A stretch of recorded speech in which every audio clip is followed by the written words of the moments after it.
Hey, it's James Willoughby here with another update for you on what's going on in the Austin real estate market.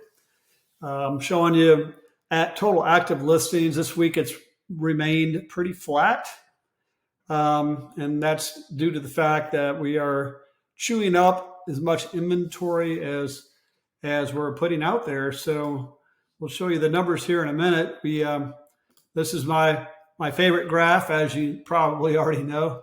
This is the new listings versus new pendings. You can see that the blue here are the new pendings, and so we're still ahead of the new listings for the week ending February the 12th.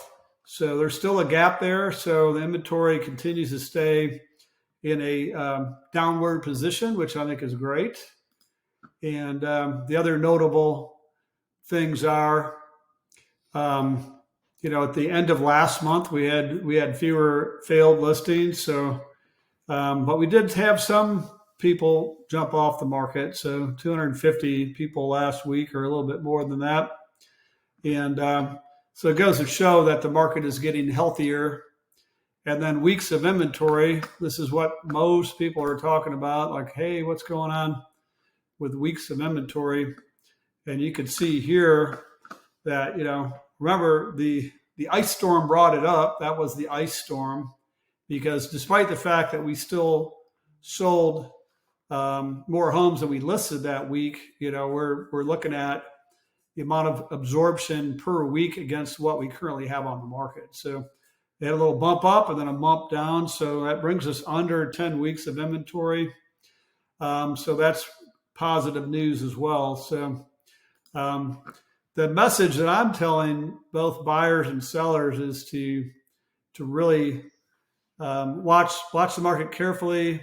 Sellers, I'm telling them to go ahead and jump on the market. I think we're in a good position because our inventory has come down. Buyers are like, hey, despite interest rates, you should probably jump on something. I could show you statistically that, with the prices being down 15 or as much as 20% in some of the submarkets, this is probably as low as it's going to go. I don't care what the national people say, like Zillow. They quite honestly, they're not in tune. Plus, if you look at their statistics, they're actually quoting year over year stats as opposed to month over month, or like I'm doing, which is week over week. So, in other words, I got my ear to the ground. The price shift already happened. So when they say, oh, but yeah, the price shift, as much as 20% in Austin, Texas, that already happened. So don't worry about that. Median price, remember we talked about this last week. It's down in January over December, but that's January closings are December's listings. So my prediction here, 2 weeks from now, I'll do a video and you're going to see this go back up. The median price is going to go back up.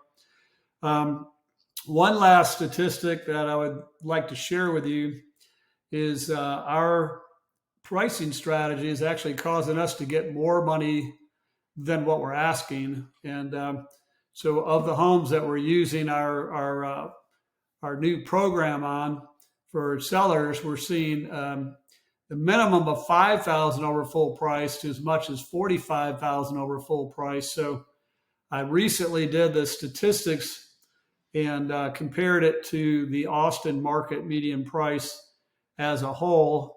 The average realtor is getting about 97.3% of what they're asking, and we're getting 104 plus percent of what we're asking. The split is actually over 7% difference. So our price strategy is actually working really, really well compared to what the average Austin realtor is doing. So if you need more information on that, certainly call us, because we have a really unique and very successful seller program as far as that's concerned.